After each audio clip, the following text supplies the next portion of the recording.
Good morning, good evening, or good afternoon, depending on where and when you're watching this broadcast. I'm Thomas Fessler, my friends, and this is Disclosure Tonight. Happy Saturday, September 21st, the day of the week turn our production time back to 2 p.m. Pacific.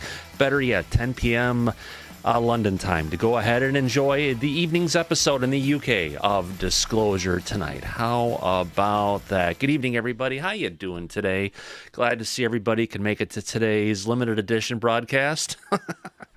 Yeah, we've got a UFO news roundup going on today, but before we get too far, I want to go ahead and welcome in our audience like I like to do every day. Why, don't ask. I just like to call up people's names. Mute it, please. Oh, 1 second. Mute. There we go. Nick, I muted you. Let's go ahead and get this thing started. Where's my sound effects board to welcome in the audience? That's tolerable. There we go, everybody. Welcome. I want to go ahead and welcome Ann Joanne Alexander's here, along with Andy W. and Anonymous Rex. Wow, Tim. Good to see you, Tim. April R. Coleman's here, along with Brendan Egan. Colette's here. Eli McGinnis. Ian. Idaho Strong. Kathy. Kelly Burrow. And those piercing blue eyes. Hey, they almost match my hoodie. Who else we got there? We got Metal Gaming Niles Guy. Paul DeMond. Reality Check VIP Super Unknown is here, along with Tets, the Chromosome Cowboy, and of course the illustrious Tia Loreno. How about that? What a great audience. And it's not just about the audience, not about me, it's about the panel we have in the back and the great questions that they will be asking throughout the show. Who do we have there?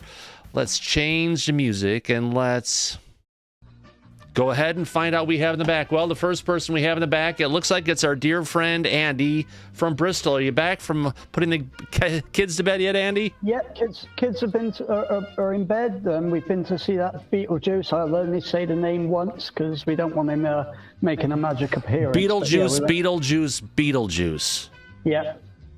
Yeah, went to see that today. Enjoyed it. Oh, nice. Yeah, very quickly, Niles, the weather's been beautiful. We're supposed to have end of the universe weather, thunder and rain, and we've hardly had anything. Bright sunshine. It looks like it's a piece for like a squeeze bottle, you know, like a mister, but the end has been chewed off by a dog. And I just have to wonder, where is the rest of the piece of that plastic? God. We haven't seen it. You'll be finding it tomorrow, won't you? Oh, that was just sitting on my desk. I have no idea how that got there, but thank you for coming in here, Andy. And by the way, your new laptop camera looks freaking phenomenal. Yeah, it's working for me at the moment. Yeah. Well, great to have you here, my friend. Well, who else do we have in the back? Let's take a look and see. We've got the one, the only Hollywood Harold. How's it going, Reality Check? Or Harold? Going awesome here as usual, Thomas. Just been following some off-brand news and stuff about Gates and stuff, and he's getting in a scandal or something. What's that going to do for UAP? Oh boy, was he hooked up with P. Diddy too? Maybe. I don't know. Probably not, but you know that. But yeah, you're feeling blue, and I'm looking blue, and I got a blue background. We're all in sync today, my friend. Good choice. Yep. Good to be here. Great to have you here as well. Well, would you look at that? We have our remote viewing targeter, the one, the only Laura Campbell. How's it going, Laura? It's going great today. After the show, I'm going to be watching Future Forecasters group that looked at Buzz Aldrin when he visited Antarctica a few years ago. So I'm looking forward to that. Oh, yeah. Oh God, yeah, that was the one. It's all evil or something like that. He came back and he said when he. He did, and it was, but it's cleared up according to what they're saying. But there is a bit of yeah, they said, oh no, he just wasn't feeling good or something like that, and they tried to discount his messages. But yeah, pretty strong words. Little portal down there, I guess. Yeah, and maybe more. You never know. Yeah, I don't know. Absolutely. Well, thank you for coming in today, Laura. Also in the back, we're not going to say hello to Metal, but we will say hello to Ms. Cussout. How's it going, Ms. Cussout? It's going great out here in California. Good to be here. Great to have the show. Yeah, well, you're not the only person from California. We've got FaZe Will here as well, because Southern California is the place you ought to be. How's it going, Will? Hey, Thomas. Happy Saturday. Good to be here. Love being here. Thank you. No, not a problem. Also in the back, we've skipped over someone, but we have to turn the world upside down and go to Australia. That's where our next guest is from. We could say it's none of your business, but it's actually Susan Ford. How's it going, Nanya? It's going pretty good, Thomas. It's going pretty good. Yeah, so as people don't know it, it's none of ya business. Like it's none of your business. If people can't get it. Exactly. Well, we've got another lady on our panel tonight. I love it. 3 ladies on the panel tonight. Actually 4. I think we have more women in the back than we have actually men for once. That's a great sign. Also in the back, let's go ahead and welcome in our final female panelist, Mrs. Tia. Just leave that off there. Tia Loreno Iram. How's it going, Tia? Hello, Thomas. Happy Saturday. Happy to be here. Yeah, happy to have you here as well, my dear lady. Oh, wow. But that's not everybody. There's one person we've left for the last. Mike, Disclosure. But you didn't poof here. You're going to poof in the show. How's it going, Mike? It's going well, Thomas. Sounds like we're going to have a short and sweet Saturday show. Well, maybe it may not be. It may not be as short as we thought it was because, our friends over at the UAPNewsCenter.com has a bunch of great links to stuff for us to cover today. That's a good roundup of things that have happened on this week. Who would have thought? Yeah, we could go through it. No, exactly. There's always something to talk about. Oh gosh, yeah. What was your favorite news story of the week, Mike? Throw that one your way, unscripted. The UAPDA dying, like we've been talking about for over 6 months now. Yeah. Well, we knew it. We called it, and everyone seems to have been surprised. I know, and we lost some viewers potentially about it because we lost a couple of viewers. That reminds us. If you're watching the show, you're new, do us a favor. We know you're out there. Please do us a favor. Hit that like, hit that subscribe. Would love to have you here as a long-term resident or guest at the Disclosure Tonight Bar and Grill. Mike and I will be your servers tonight. Or behind the bar, if there's any kind of drinks that you need, please feel free to ask, and we'll keep your glass up to the top. So getting into this, talking about where did I just do it? Here, let's get into here. Boom, haven't used this one in a while. The UAP Disclosure Act fails to make the cut for the manager's amendment to the National Defense Authorization Act. How about that? So our Senate Armed Services Committee Chairman, Senator Jack Reed, and ranking Republican Roger Wicker yesterday filed a massive manager's package. Actually did this on the 19th. Senate Amendment 3290 and to the National Defense Authorization Act, consuming 88 pages in the congressional record. Now, this mega amendment includes the text of 93 separate proposals, including complete bills dealing with subjects not related to the military, such as the measures creating the federal judgeships, regulation of hard rock mines, combating cartels on social media, and even the authorization bill for the department, for the State Department, also included the entire Intelligence Authorization Act, including several UAP-related provisions that we covered last night that we'll get to shortly. So now, the sad part is the new Reed-Wicker Omnibus Amendment does not, however, include the text to the Rounds-Schumer UAP Disclosure Act, titled UAPDA SA 2610. This honestly spells the end for the UAPDA in the current Congress, let alone probably forever. Because remember, folks, this is the second time that the National Defense Authorization Act amendment of the UAP Disclosure Act has failed. Is it too much? I think that's what Lou was saying. It's got too much stuff in there. And what would you say, Mike? It's a big pill to follow? Because for whatever reasons, the UAPDA did not achieve the degree of consensus like it did last year necessary to make it in the Omnibus Bipartisan's Manager's Amendment. Remember, though, when they first, last year, as soon as a vote came up to go ahead and include the UAP Disclosure Act in the National Defense Authorization Act from the Senate, It passed unanimously without a problem. And then it got sent to the House, where it fell over and died, thanks to good old Mike Turner.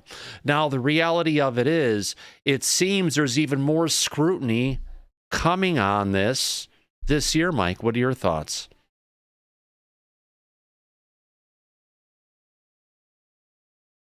Absolutely, Thomas. Andy, go ahead. Yeah, do you think members of Congress... Oh, Mike's here now.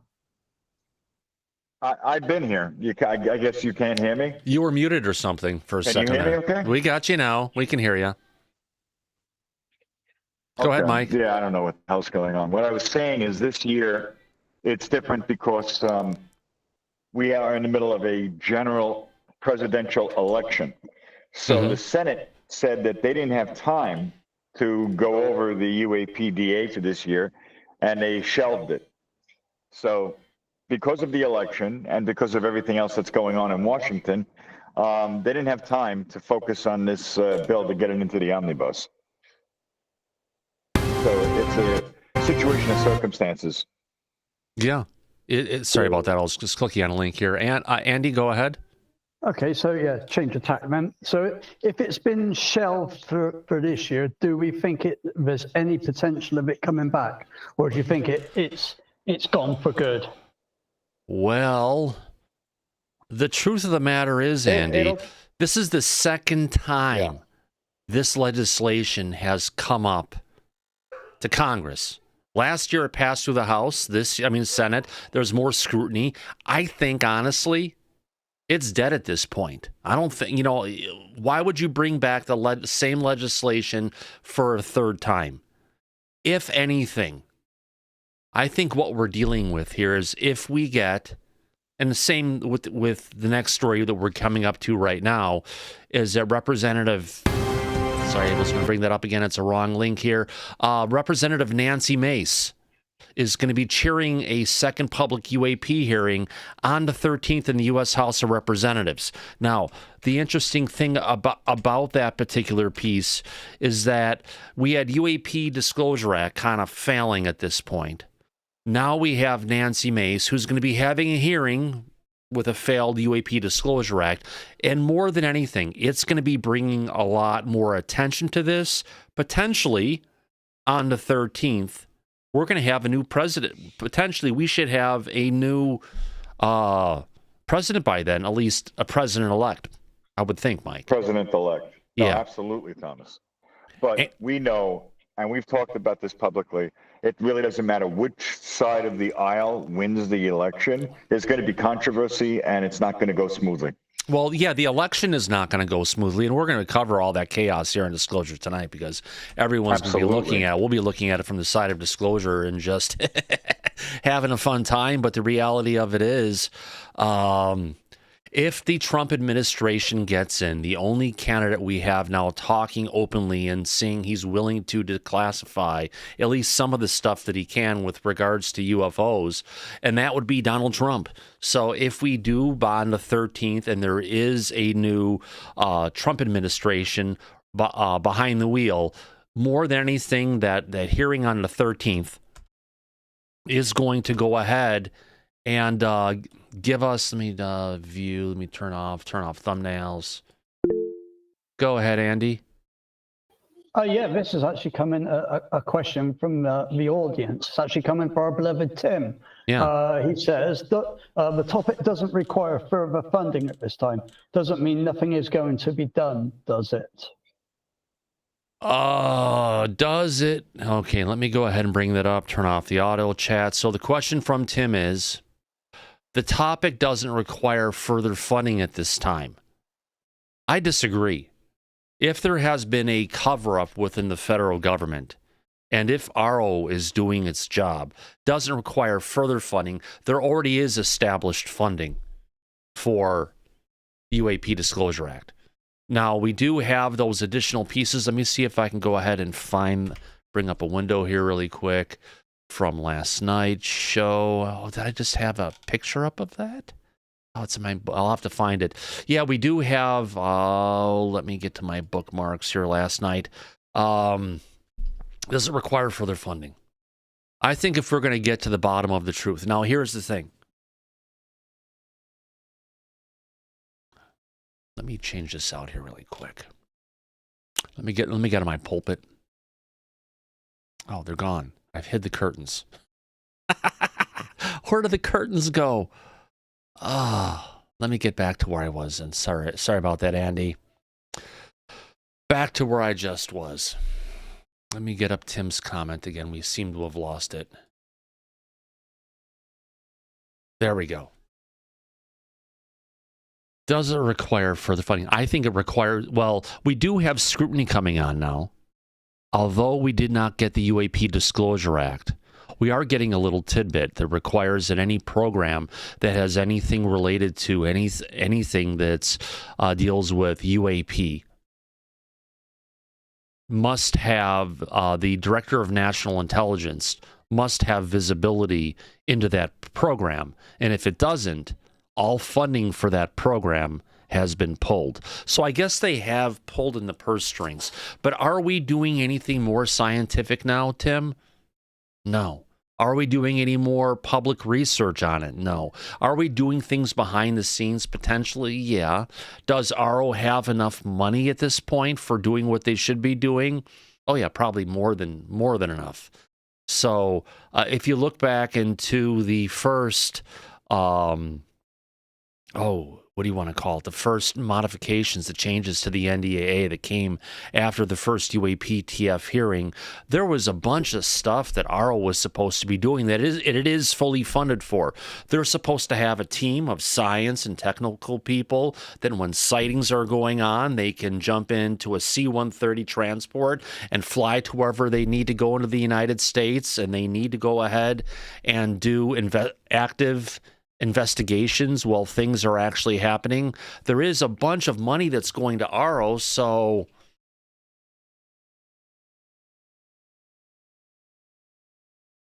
there isn't a need for further funding, which is correct. It doesn't mean there's nothing going to be done. No, there are a lot of things that can get done. But like any legislation like we've seen, whether they're going to do it even though they have the money, is the true problem, I think. Right, Andy? Because, Thomas, or Mike? As we know, as we are well aware of, and we said this when they were proposing the first UAPDA, you can put the carrot out, which is the money, but if there's no stick to back it up, they're not going to do it. They're not going to enforce it. And it sees like we're still in the same No, Mike. It's not a stick. It's a switch.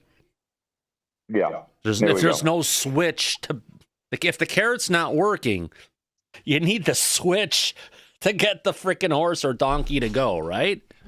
Right. That's what we're missing. Exactly. Oh, because it's like so many parents are these days who have kids. Exactly.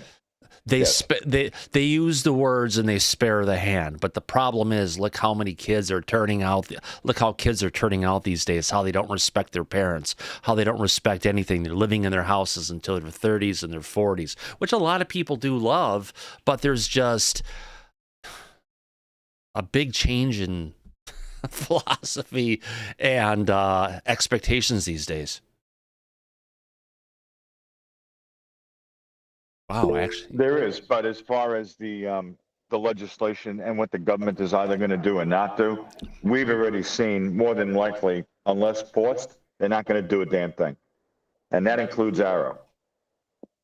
Now, the segue from this UAPDA into the upcoming UAP public hearing, if we get really credible whistleblowers like David Grush was last year, that may have some impact with the next go-round of the UAPDA.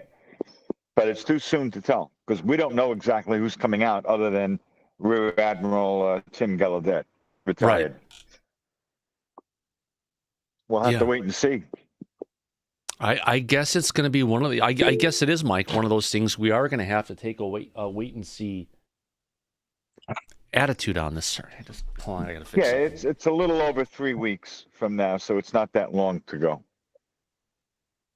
Oh wait, October? No, I'm sorry. It's a month. It's over. Yeah, it's over a month. But We'll find out, and depending on what comes out, if it's interesting enough, it may get some attention. Yeah. But we've been dead in the water since Grush testified last year. It got very quiet. Oh yeah. So I guess that point comes out is if additional whistleblowers come forward,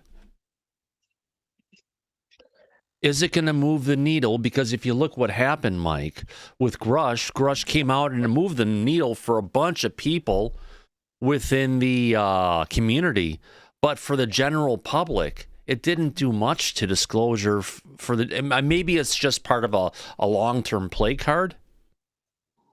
No, it has to do if you want to reach the general public, you're going to have to give them more than anecdotes. They're going to want to see proof. They're going to want hard facts. Then you'll get their attention. If you don't have that, which obviously we didn't, then you're not going to get that attention. Yeah. That's the problem. Right.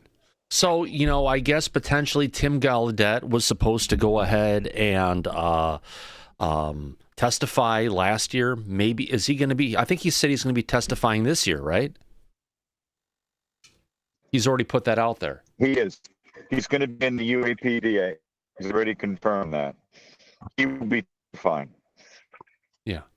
Now, we don't know whether 4 whistleblowers can come forward, and Lou may be one of them, but we haven't heard on that either. No confirmation. I think Carl Nell could be one of the people that talk to, or do you think that you'd have to subpoena him, Thomas? Carl Nell. Carl Nell, I would say, considering he was going around in Congress trying to go ahead and work to get the UAPDA passed, I would think that Carl Nell and both Lou Elizondo could potentially be on the docket in addition to what's his name? In addition to Tim Gallaudet. So you could have Tim Gallaudet. That's true. Lou Elizondo, Carl Nell. They could bring back Grush again. Not sure if Jay Stratton would want to come out and talk. They could. They could get, who's the other one that goes along with Dr. Taylor, right? Dr. Travis Taylor could be another one. We've got that new woman who recently came out. What was her name again, Mike? Susan Gam. Yeah. Yeah, that's the one who came out and worked for the UAPTF. But if you'll excuse me, I have to. I'll return. That's okay. Andy, you have your hand up, my friend. Yeah, so Oh, shit. Hold on a second. Someone just ended my chat. When Mike left, he actually ended from everybody. So I have to now set up the chat again. If you're part of the chat, everybody, give me a second. Phase Will is in. Phase Will. Don't let anybody else in yet. Phase Will. I need to fix the chat here on how it visually looks. Everyone gets to see me. Go ahead. Just give me a second, everybody. There we go. Phase Will. Don't let anybody in yet. Let me put this over here on the bigger screen so I can see what the hell I'm trying to find. Phase Will. Go to there. Go to there. Why can I not see it? There it is. Okay, got it. 5.25. Change the font impact. We'll let everybody else in a second. I have to put my hand up really quick. Let me get my hand up here. One blah, blah, blah, blah. Come on. Give me the warning. Keep it raised. This is how I have to set up the chat every day during the show, folks, before the show actually starts. Let me get into there. Raise. Oh, God. Why did my hand not work? Let's find it. Because Phase Will's here. Phase Will, raise your... actually, let me just... Phase Will, raise your hand right now. And say for a minute. If you could.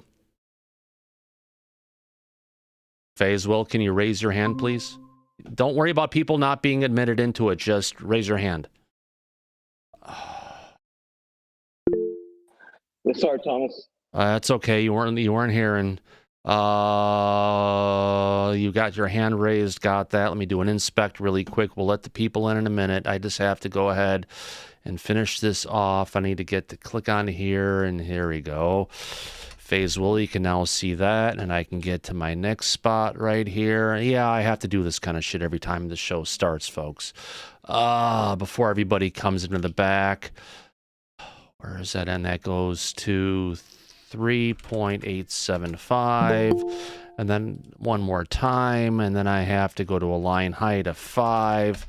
Okay, that's all taken care of. Admit all. Remember, everybody, if you were in the back, come on in. We'll get you there. I'm just trying to fix this off. Mike threw us a frickin' card here. When he left, he ended the meeting for everybody. Thank you, Mike. Okay, we're all set. Welcome back. What the hell were we just... Andy, you were here. You were just saying something, and Mike threw everybody in the chat out. That's right, yeah. Yeah, hello again. Can you hear me? No. Yes. Yes. Yeah, I was saying what we were talking about earlier on, before this slight hiatus. Going back to the government funding, I'm going to say, that's the only way they're going to get the ball moving. I think is to cut all the funding to all the programs, and basically force them. If you don't talk, right, you're not getting the money. And I was going to say something else, but that's now gone from my mind. Oh, like mine. My mind was wiped out completely. It was just like, oh shit, I have to go ahead and reset up the whole. And we lost a lot of people in the back. We lost, we have Tia, but we lost Susan Ford. We got Miss Cuss out here. We lost Hollywood. Nick's gone. Nick's gone. Guys, if you were in the back, there now here comes Laura Campbell. She's coming back. There we go. We made it. Yeah. Welcome back, Laura. Yeah, it was denying me. Yeah, like, someone denied you on accident. I think Nick Faisal was accidentally denying you when I was just saying, just forget about the people in the back right now. I just needed Faisal to raise his hand so I could fix the font. Okay, so I'll let out my secret. I use Google Meet for my back, which everyone knows that because it's in the chat every time. But I actually go in and I edit the CSS on Google Meet, in the window that allows me to make everything big and easy to read for our viewers, because otherwise their names would be so small you wouldn't be able to see anything. Andy, go ahead. It actually came back to me. Long-term memory retrieval came back to me. Talking about the potential whistleblowers. Yeah, we've potentially got Tim Galladay on the cards. I don't know whether Grush would be a well. No. We got Tim Gallaudet. You've got Grush potentially. You've got Dr. Travis Taylor, Jay Stratton, Lou Elizondo are the usual suspects who could potentially also come to this. I don't think we need to hear any more from Ryan Graves. No. I've heard enough from Ryan. Even Commander Fravor, as good as he is. That's we've heard from, and even Grush, I'll say from my personal opinion, at the moment we've heard from Grush. We know the shitstorm that he had thrown at him regarding his issues that he had from his service, and like so many other servicemen and women around the world, they suffer from PTSD because of what they've experienced. All the militaries build you up to be soldiers, sailors, airmen, whatever have you. They don't build you down to become a civilian, and a lot of the times people suffer not just what they've seen, but actually being thrown out onto proverbial street to become a civilian. Yeah, we've all experienced this through our lives of being a civilian. These people live in a very bottom wall existence being in the military, and I don't mean that in a derogatory way. They're away from civilian life. They don't get thrown back. But what I wanted to say is, I hope whoever's going to be a whistleblower, comes out as a whistleblower, is prepared for the shitstorm of derogatory comments and mudslinging they're going to get, basically. Yeah, it's one of those things. There is a lot of mudslinging. There are a lot of trolls out there. In the EU, we have trolls on one side of it who are negative and derogatory towards it, but then you have the other people on the other side that are the supporters of it. They're not really trolls or anti-trolls, but they do go on the attack against the other side, and you have the general public, which I'm trying to be at this point in the center, watching this battle of one side of the valley and the other side of the valley. Mike, you're the one who, Mr. Morris is the one who came up with this analogy of the people who are against disclosure, the people who are for disclosure, and the general public is down here. The reality of it is we all need to come together in the center and demand the truth. And if it costs some money to get there, let's spend the money, because look how much money the government wastes on a daily basis. Let's take some of that money that's wasted on a regular basis and let's invest it in finding out the truth. It's kind of like, you look at electric cars, right, Andy? You look at all the money the United States has wasted on wars for the last 40 years. I'm going back 40 years, well, 50, 56, 40, 30, 35 years. Let's start with the war in Iraq and let's go forward till today. All the money we've wasted on that. How many wars has China been in? Oh, yeah, none. Look how much money, though, China, rather than spending it on wars, has invested in renewable energy. How they've invested in electric cars and all these different new technologies. Heck, their technology next to, the only one they're fighting with right now is Tesla, for that matter. But they're blowing Tesla out of the matter because they've spent so much money and injected into it. So although China has injected all this money into boosting up an industry instead of boosting a war, United States, Europe, everywhere else is saying, no. You can't go ahead and bring your vehicles in here and give the citizens of our countries a deal because we didn't take that money and invest it in this particular technology like you did. And that was unfair. Well, was it really unfair? No, I think it was just geopolitics and figuring out where they're going to invest their money. Are we going to invest it in useless wars about oil, or are we going to invest it in a technology that it can get us beyond oil? Makes sense, Andy? Yeah, definitely. But I think we need to remember, China's economy is not looking the greatest at the moment either. No. But I want to go back to what I was saying about Grush. The good thing that happened with Grush over this article that was written, actually, it worked so much more in his favor, and it was a massive, kick up the backside for the so-called reporter who posted this and the people who leaked the information. Actually, he thought, and those people that wanted to put Grush down thought it was going to... Just really quick here. I knew about Grush about a year before he came out, at least. And when the information about Grush was coming out, we talked about it in the back channel conversations here at Disclosure tonight. And Swan, hate to say it, was pissed. Was very, very upset that his article about him that was supposed to be in the New York Times or somewhere didn't come out.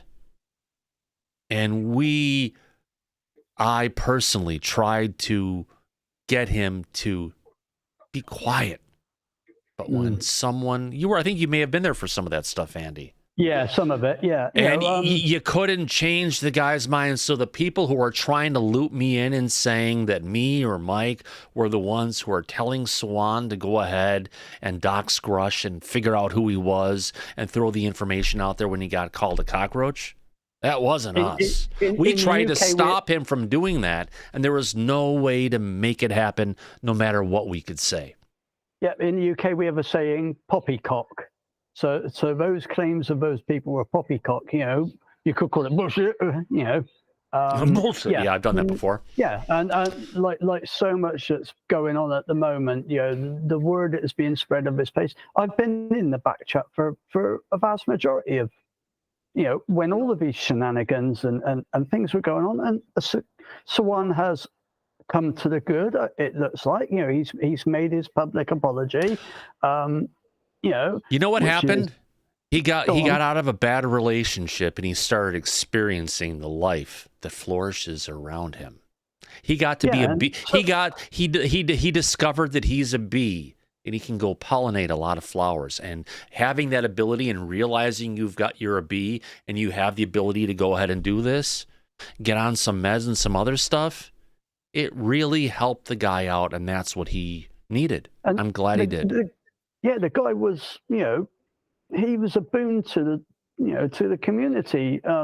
Yes, he went, a little bit over the top at times, but he did a lot of good work. There are other individuals that we know of at the moment that have brought out some interesting stuff. And I hope, they sort out. And I'm not dragging mud, through here. I think that phase is done now. So, good luck to Sawan, and hopefully one day he's not been kicked out forever. If he feels the want to ever come back to us, I know I'll welcome him back, and I'm sure you will, Tom. Oh, yeah. We just have to convince Mike on that one. Yeah. Because it was on Mike's freaking birthday, the Swan decided to go off the rails again. Oh, yeah. God. Yeah. Well, we're all adults, we agree to disagree. But what truly is you know what an adult is? That was described to me many years ago by my daughter. You're nothing more than a kid with a credit card. Yeah. You look at this exterior of the grey beard and everything. Here, I'm 8 years old.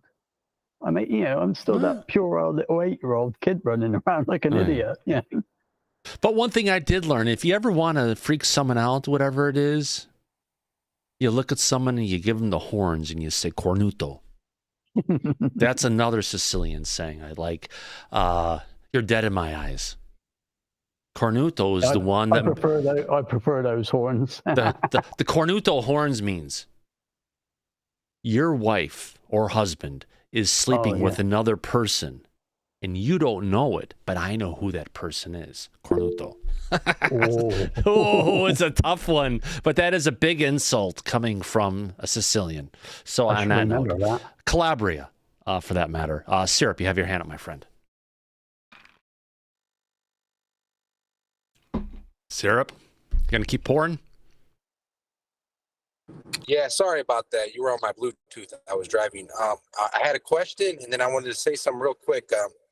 I think there's like two people that are trying to that already were opposed to this amendment passed. You got the people at the bottom who really don't have a whole lot of juice, but they'll sit there and say, "Oh, call in. This is a waste of money. Tell them not to pass the bill."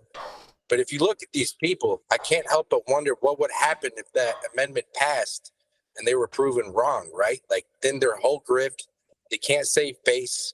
It seems like the pro-disclosure people are the only ones willing to put it on the line and be right or wrong about the situation and get this amendment passed. But then you got the people at the top who actually have the juice and can actually make it pass or not. And I read somewhere that it was Rand Paul was the reason why this amendment right now pass. Someone had come out and said it was Rand Paul that prevented it from getting to that point. What it could be, I believe Rand Paul, oh God, he's from, is he from Louisiana, or is Rand Paul from? Hey Google, what state does Rand Paul represent?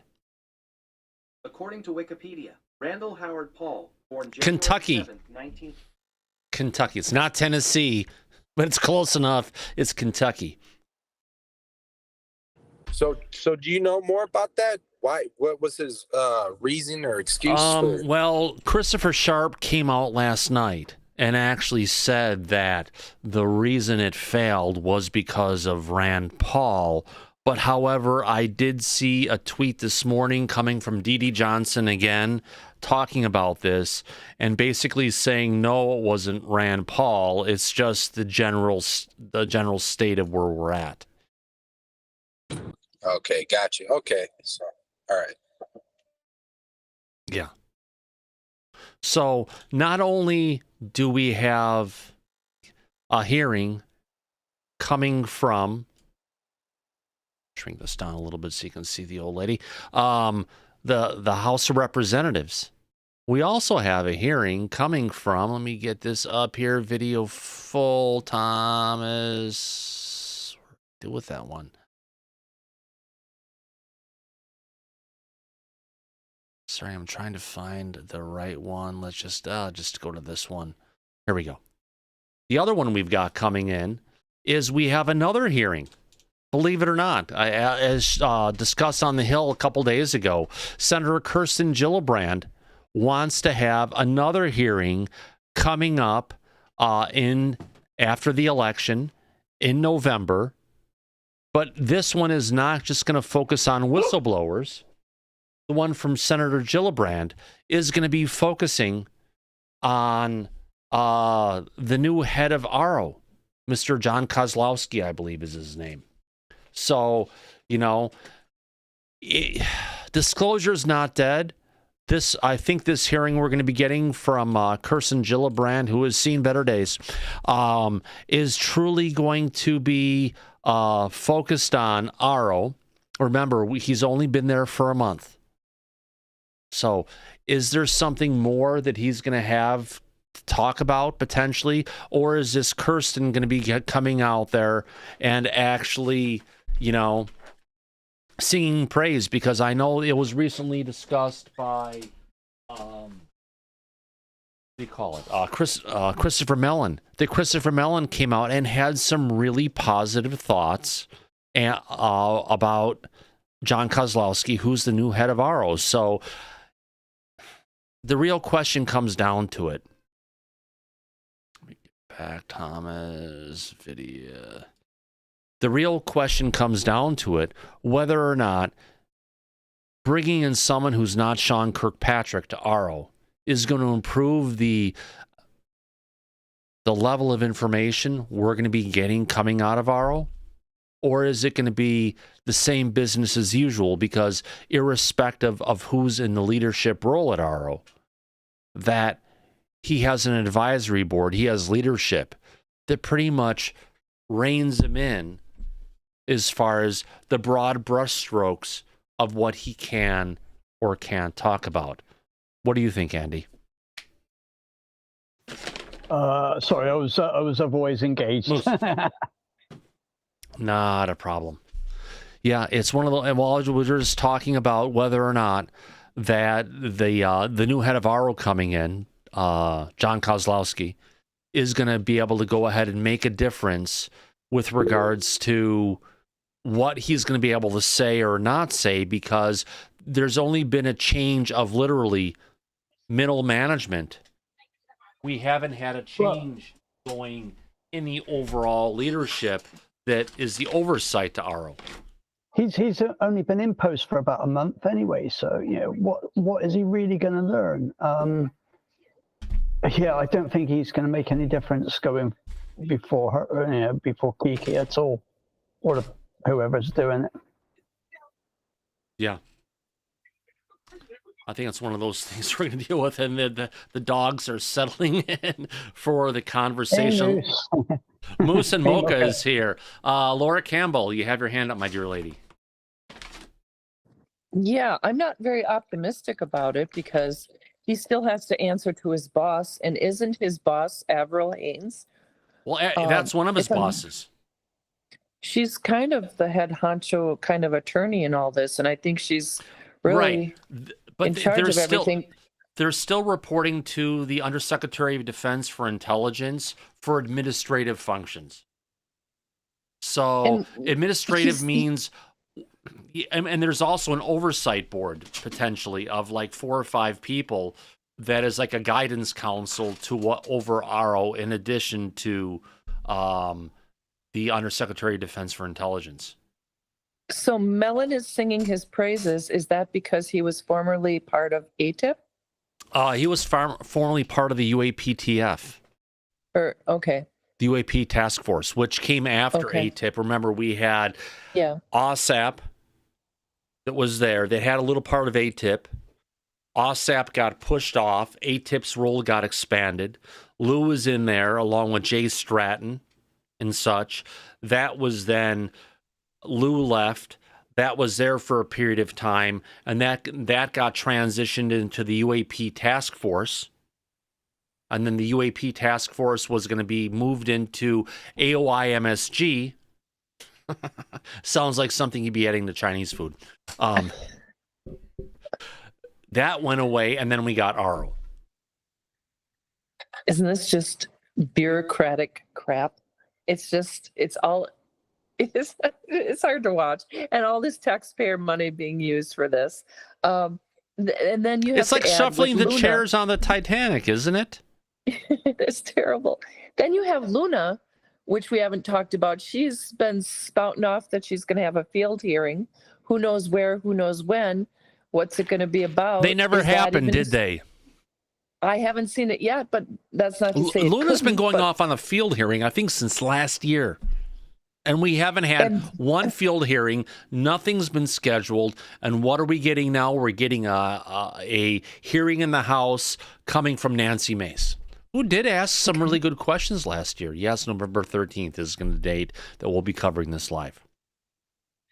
And then finally, we have that mystery conversation that was over the internet about somebody very important near the end of the year is going to be making an announcement that's going to be the big one, So who is that and when is Someone that? Someone big who's going to important is going to make some announcement. Mm-hmm. That is just CIA. I need to go off and get a degree in speculation. I think we all do. Someone big is going to come out and make a big announcement before the end of the year. Yep. I think they need to change their names to Arrow needs to say their slogan where sightings go to die. We should all make t-shirts and just get our money back. You know, if they need to refund our money. If RO, Laura, is not doing his job, right? And Congress is throwing all the money into this. And they're not delivering. Like a lot of things we give to the government. Do we just give them more money, or do you say, you failed? Get out of here, and we're shutting you down. We're going to pull your funding. Like we're going to figure out another fired. way to get this. Oh, no, let's just throw good money after bad, as it seems like that they like to do. Mm-hmm. Yeah. Remember, if you're having a good time at Disclosure tonight, hit that subscribe button. Would love to have you as a regular. And guess what? Talking in the chat is part of subscribing. And you know what? It is a benefit that we give away for free. None of your business you have your hand up, my dear lady? Yeah, I just think this Arrow thing, it's like Blue Book, it's like all the other things. It's like it's a government agency set up to deliver bullshit on the people. Exactly. It's like the definition of insanity. Doing it reminds me of those shit spreaders that I've seen. Result. You've seen the farmers protesting and they bring out those spreaders and they throw the shit on the public buildings. That's what it feels like we're dealing with. Well, we know what they're going to do. It's like, why are we expecting something different out of them? Why are we asking this question? You know what I mean? Because we all know the answer. I mean, they're hopeless. They're just there to pretend like they're doing something. I know. Well, they are getting paid, though. I know. Aren't you wonderful? You wonderful little American taxpayers. Well, Thomas, I got a quick question. What do you think costs the taxpayers more money to get? Is it to get some like Arrow running, or is it to have that amendment passed?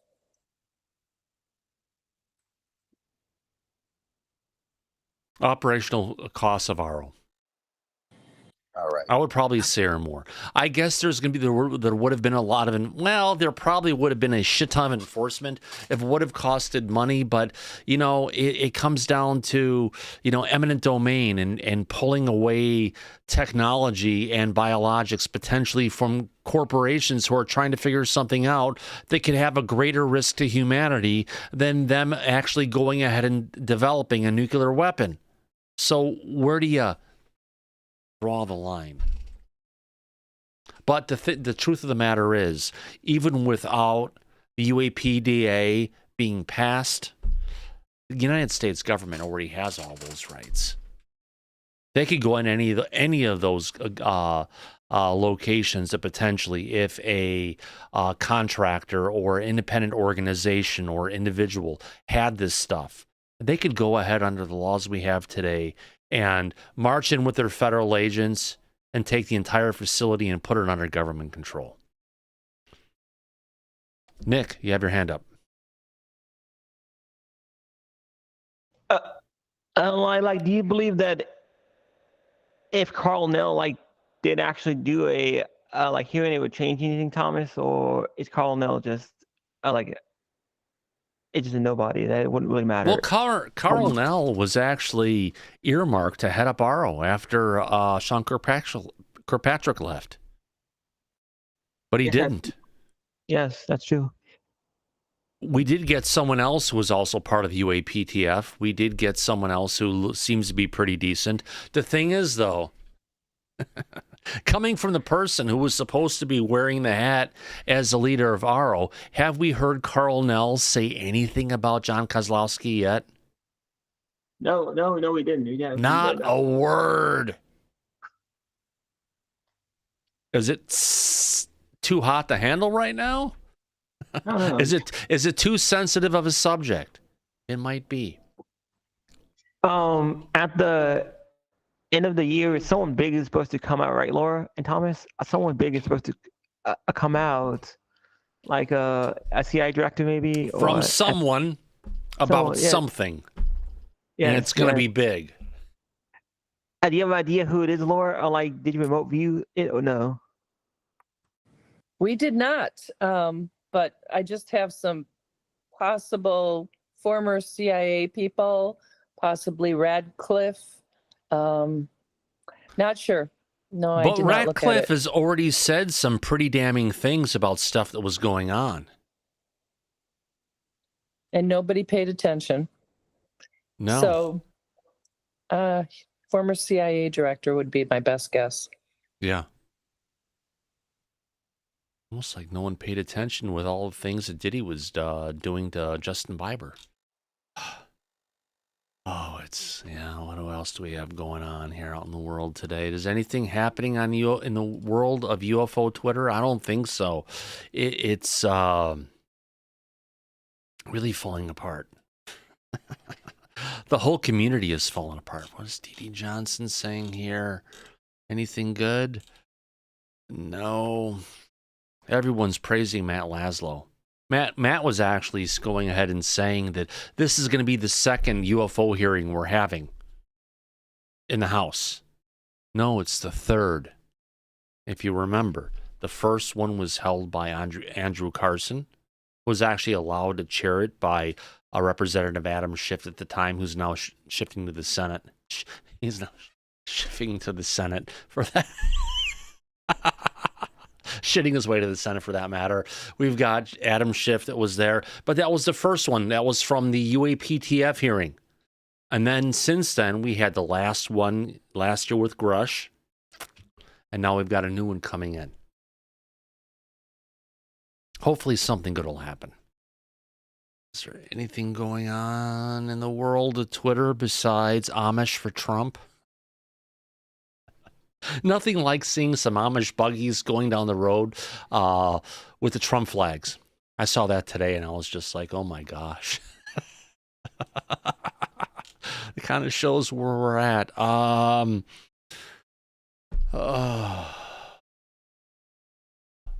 There is such argument going on right now. You know, this may be a good one. This may be a good one for you, Laura.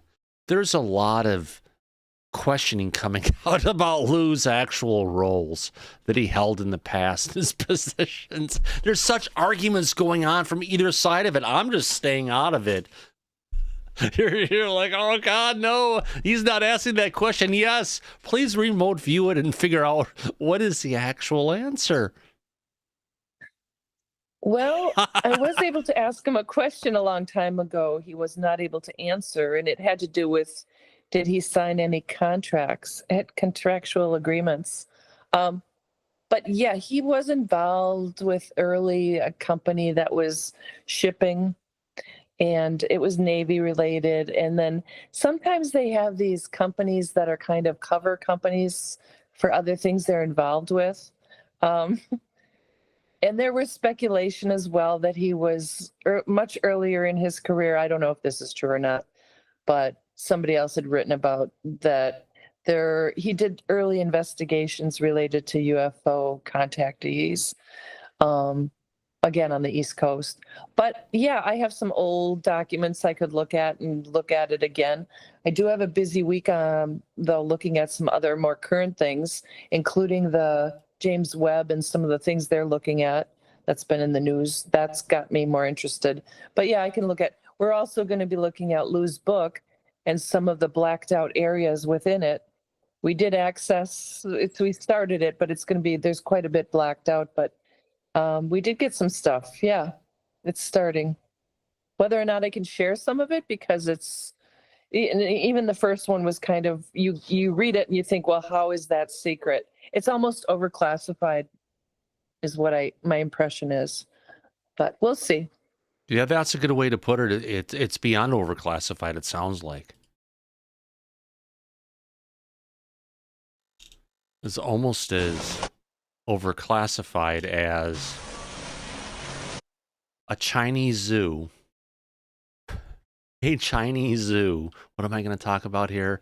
Going ahead and painting Chow Chow dogs to look like pandas. But when they started barking, and panting, the guests at the zoos realized that they weren't looking at pandas, but they were looking at dogs.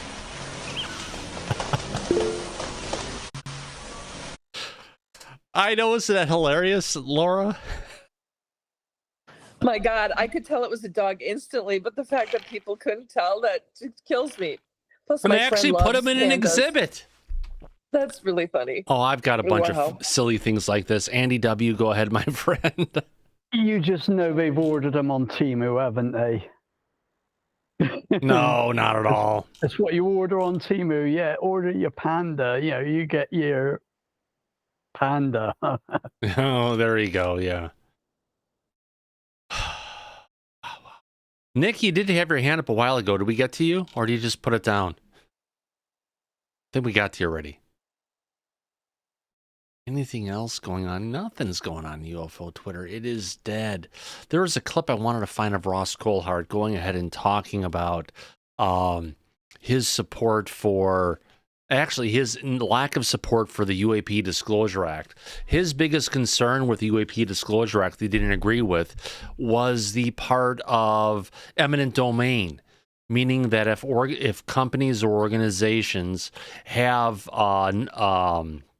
biological materials or materials that they've recovered from a UFO that's crashed, that the government shouldn't have the right to go ahead and actually take that material back. And coming from my aspect is, if we're dealing with something that's truly a matter of national security, I don't care how much money any organization has put into retrieving it.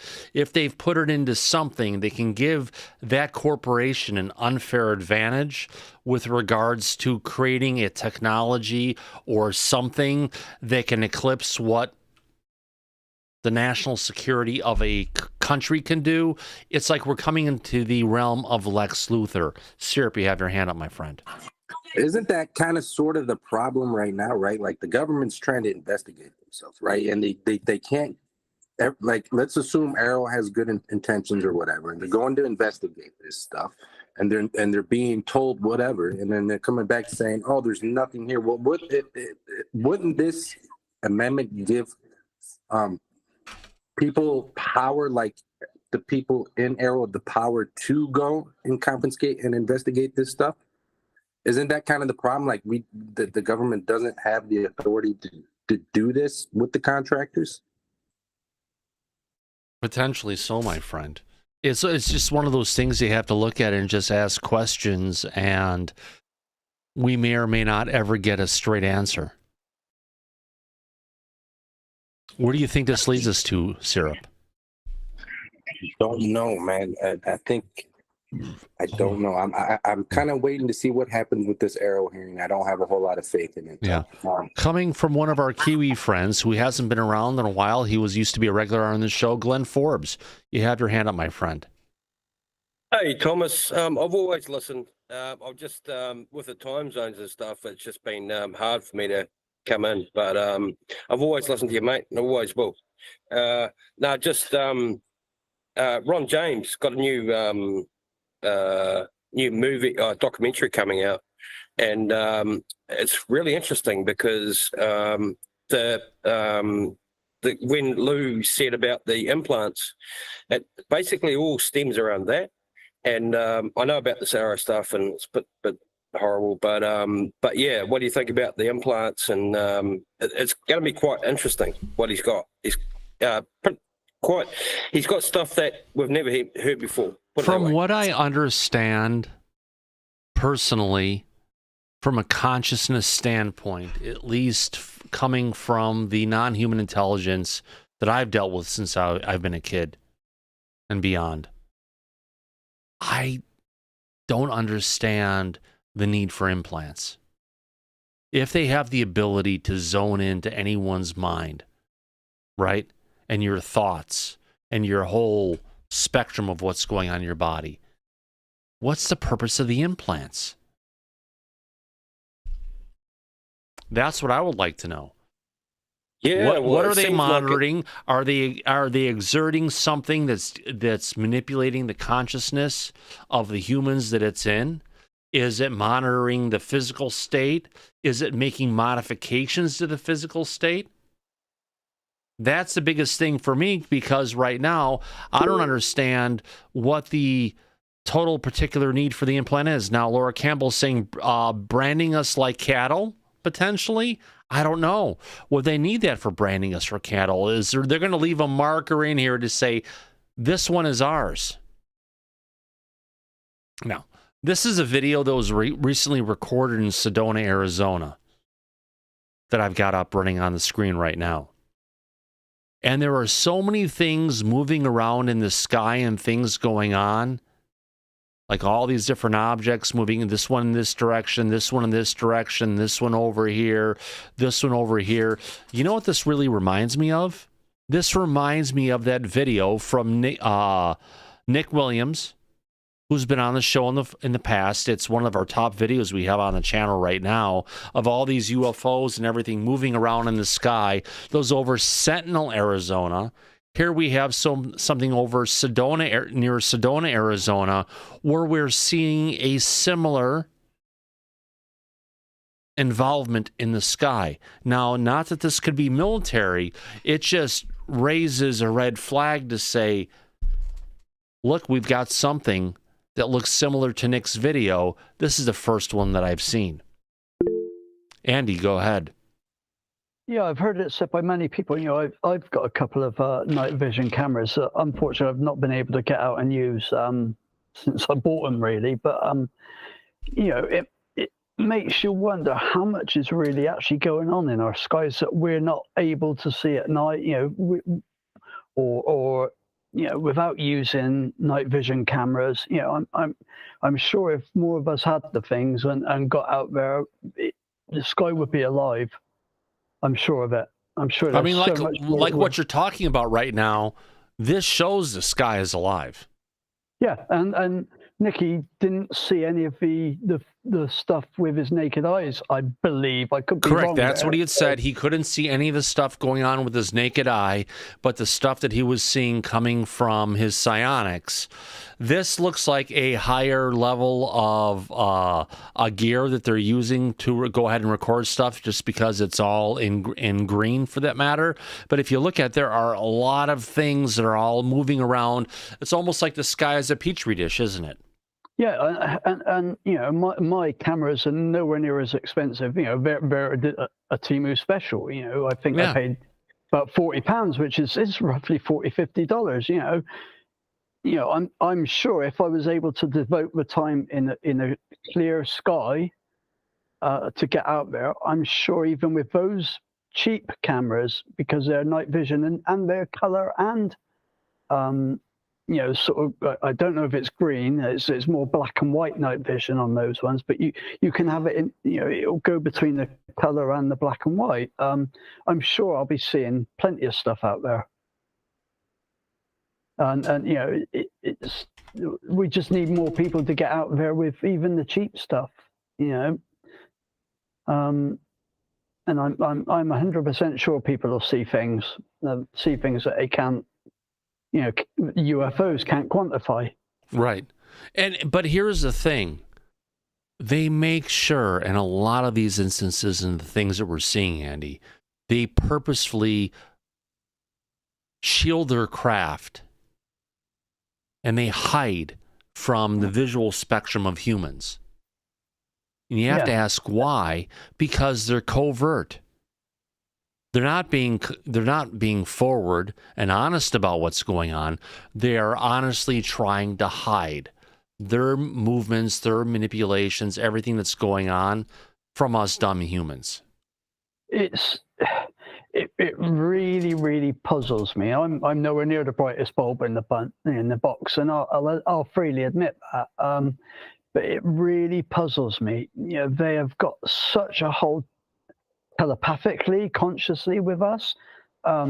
People can believe or not. When I saw an orb last year, I was sat in my car on my work break with my work building behind me, and this object came from behind me, and it was a white orb. It was we have police and air ambulance helicopters flying over regularly here. This was not one of these. This looked like a light bulb. It didn't look like a light, like a spotlight from a police helicopter hanging down. This looked like it was a light bulb shaped light.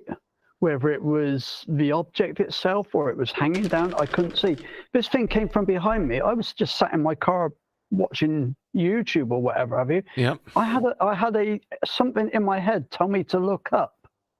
Clear as day. This voice said, "Look up." I looked up and this thing went straight over my head, and it came from behind me. I didn't see it before because it was shielded by a building. It's quite a high building. How they're able to tap into our consciousness, it's the same with. And it comes down to it, Andy. How much have they had their hands into the creations of humans? Yeah, we have a lovely Laura here. Or are we all from the same dust and everything, the particles that make up our universe, and that's something that we all share? I'm going to go to lovely Laura in the studio there. Has this ability, and you, sir. And they say everybody has this ability. With it's whether you're lucky enough to meet with people who can show you how to open your mind up to be able to remote view. It seems they've taken that to an infinitely larger ability that they seem to be able to do it without any preparation. I know you, Thomas, meditate. I don't know how Laura opens up to her experiences, but these things just seem to be it's like turning a TV on for them. It's like turning a light switch on. Or is this forever on for them? I would say it's something that's probably forever on for them, Andy. Yeah, it's just something that's so easy to tap in. Now, I've not got a lot going on in my head. It's mostly white noise most of the time. But how these things are able to just wheedle their way into your head and talk to you when you're not even consciously, when you're doing something else. These things can project that they I believe that was an orb I saw. It was something I saw that they wanted me to see. So at that point in time, I don't know if anybody else was able to see it, or I was the only one outside my building on a break at the time. I don't know whether I was meant to see that, or they were broadcasting for everybody to see it, it's such a conundrum to me, and it's one of the reasons I'm here. Bless you, sir. Oh boy, haven't had a sneeze like that in a long time. You know, it for me poses an awful lot of questions, and no answers whatsoever, to be honest. Yeah, I guess sometimes we have to look to our own selves for the answers, potentially, to try and understand what we're kind of dealing with. I just hope that we can all get to the truth in the bottom of this, and more importantly, we can maybe have someone in government who's willing to go ahead and support us in it. Now, getting back to our election we've got coming up here in the United States, there's a recent appearance that came from Wednesday of Donald Trump on the Gutfeld show. Let me go ahead and bring up this little clip here really quick. Let's go ahead and go. Let me fix this so everybody can see it. All right, let's play it. You know, I'll tell you, it's a funny thing, because I think that might be a question that I get more than any question. It is the craziest thing.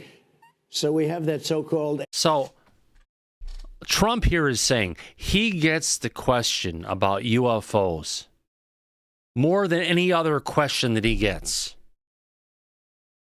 Have you heard anybody who loves Kamala? Have you heard anything coming from her where she said anything to acknowledge in her word salad about UFOs? Nothing. But here you go. Him laughing about it, talking about it. This gets us the best chance if we want to get for disclosure. Let's play the rest of this clip and I'm like calling a Glenn. sacred area. And I will say this. I don't think I'm a believer, but I've interviewed pilots. They said, all I know, sir, is there was a round object that was going 4 times faster than my F-22, which is a very fast plane. And it wasn't, you know, it shouldn't have been. It was round, sir. They have seen, I mean, 4 or 5 guys I've interviewed, solid people, great pilots for the U.S. Air Force, etc. They've seen things that they cannot explain. And if you look at the expression on his face, he's serious here. You know what I loved what he said? I'm not a believer. For me, that is hella powerful, because you know why? I don't want to believe as well. Show me the facts and let me make the determination. Believer means it's something like religion.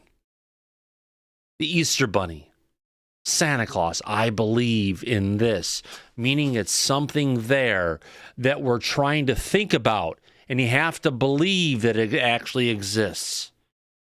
But when he gets back to talking to pilots and other stuff who saw this stuff, he doesn't need to believe it. He knows based on that description. Syrup. I just wanted to point out, I thought it was kind of interesting that he said he talked to pilots that flew the F-22. That means these are different. Exactly. Yep. Bingo. Glenn, sorry I was going to call on you next, but our Kiwi friend from New Zealand, what say you? Yeah, sorry, mate. Yeah, no, I believe he's playing to his constituents. I believe he's not letting out the full of what he knows, but he obviously knows a lot more. Yeah. But also, just a question to the American friends. Kamala Harris and Donald Trump. I mean, Donald Trump's been so attacked, and you know, in the media, it's just everywhere you look. It's potentially 3 attempts, not 2, but 3 attempts on his life so far.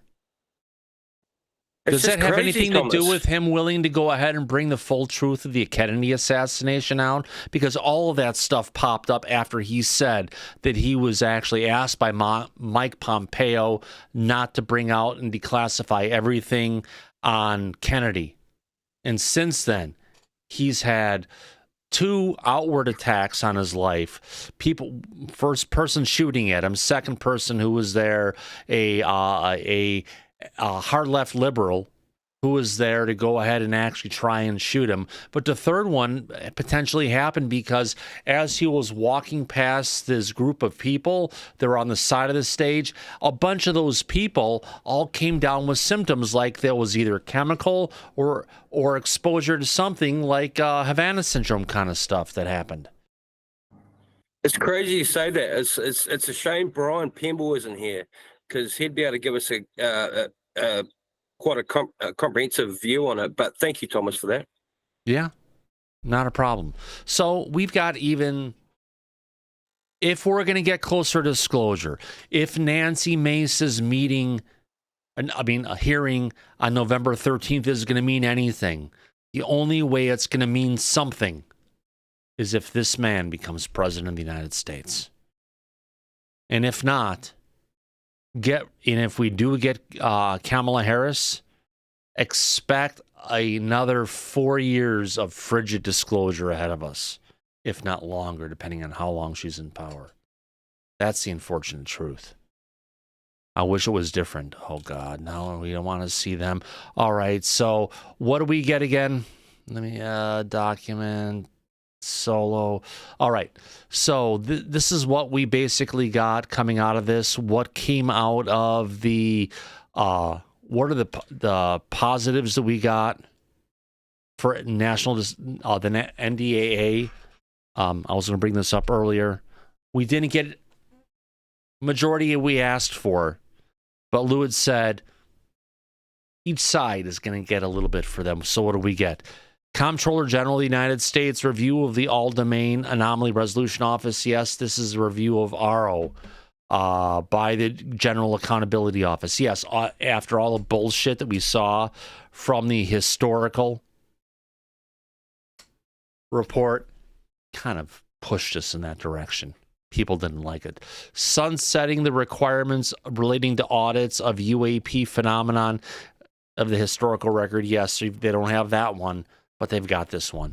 And the last one is the funding limitations regarding UAP. So if there's any government, if there are any programs currently right now with disclosure that are related to UAP that are not under the purview of the Director of National Intelligence, all funding for those programs will be stopped and cut off until the Director of National Intelligence has the insight and overview of those and the ability of those programs. You know, a lot of stuff going on in disclosure, to say the least. Let's get back to desktop. Focused. Or no. Let's move on. Here we go. Let's see what else I can go ahead and find for us. But I think we've got a lot of stuff covered. It's been a decent show tonight, my friends. I think we've covered a lot of stuff that's happening this week. I'm just going back through my overall list of stuff. We covered this stuff last night. Oh, let's bring this one up again. There was a cool video I saw out there that visualized crop circles from their 2D form and looking at them in more of a 3D dimensional aspect. Because remember, a lot of times you're seeing something that couldn't come from a 3D form that's passing through a 2D space, and you're getting a 2D representation, potentially, of a 3D object. Glenn? Sorry, guys. You bring up crop circles. There was a really good video that just came out, and I don't know if it was daylight, but it was very, very clear, and it showed two orbs going over a field and creating the crop circles. Yeah, that one has been around for a long... I mean, at least the one that I think you may be talking about, where the things come in and swirl around and then go ahead and shoot off. Comments. This was daylight. Yeah, it was daylight, yeah. Oh, okay. Sorry. But it's an old, clearly an old video, like from probably the 80s. This is just a video where they're taking of what you could be looking at if it was something coming across as far as a 3D object or a 3D projection getting put down into a 2D space, and it shows how that could potentially relate to crop circles. And this is just something, again, crop circles, they're very prevalent in your part of the world, correct, Andy? Yeah, 100%, mate. Yeah. I'm just trying to put a link into. I put a link up last night of a site that shows all the latest crop circles this year. I'm just going to post it now in chat. So if anybody wants to see, it's there. So yeah, they're not quite in my part of the world, but they're not that far. Yeah, about well, 40 they're miles. in they're in your potential neighborhood, relatively speaking, in your neighborhood more than in my neighborhood.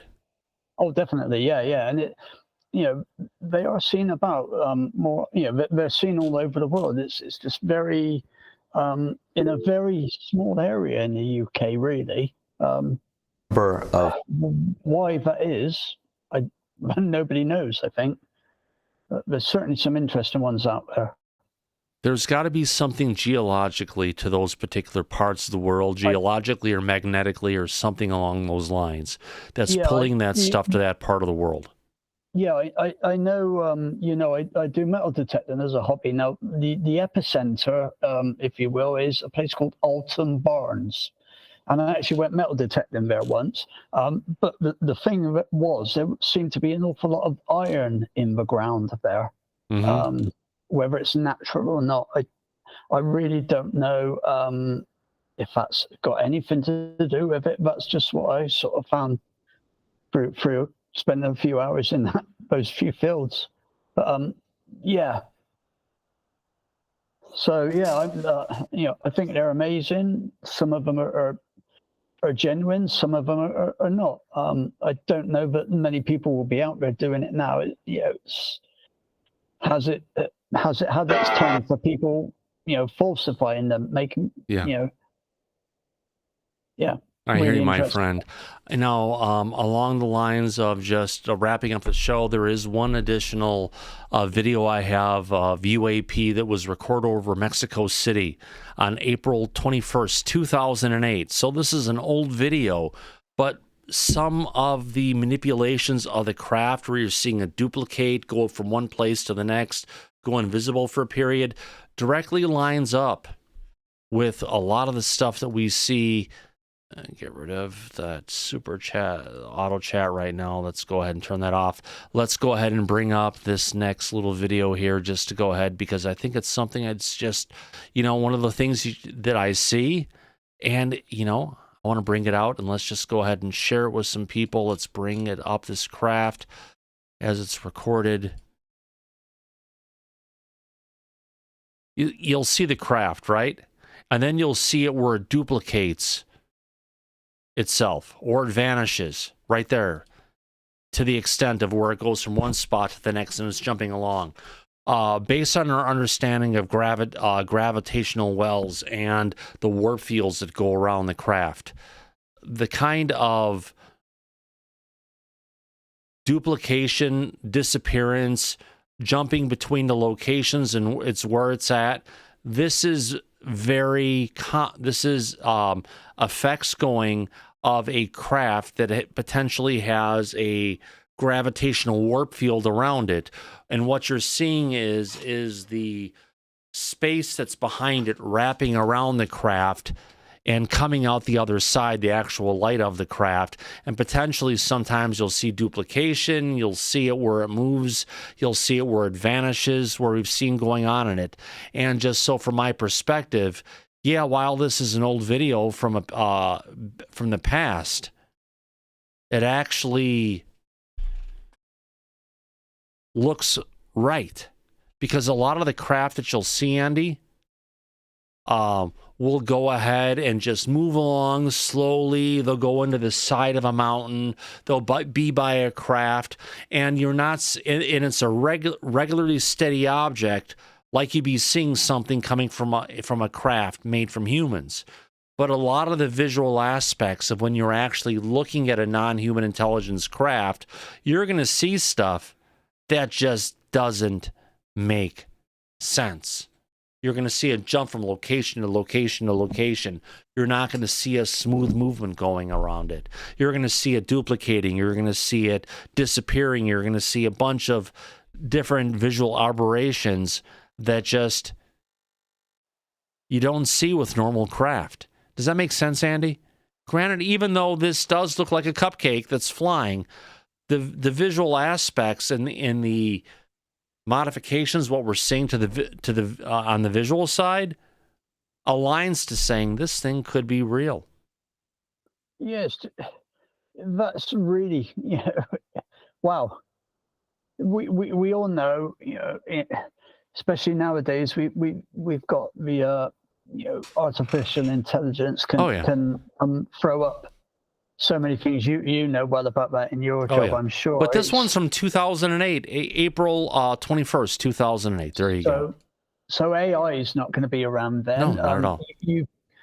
I like it that they've zoomed out. It looks like some sort of TV aerial or something at the start of the video. So you've got a point of reference. You can postulate how far that object is from the person filming it. It's way the heck out there, because if you look at it here, it's a long way out. They're zooming out to it, but is that something that the camera's picking up? Is it something that's actually happening? That's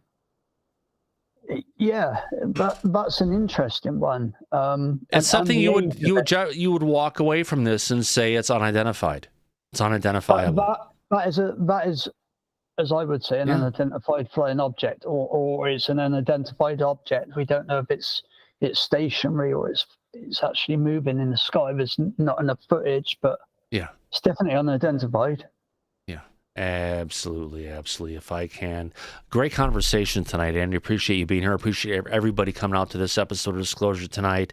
It's that time of if I look on the clock and see where we're at and what we have left to cover, well, it's that time of the night to go ahead and no, not that one.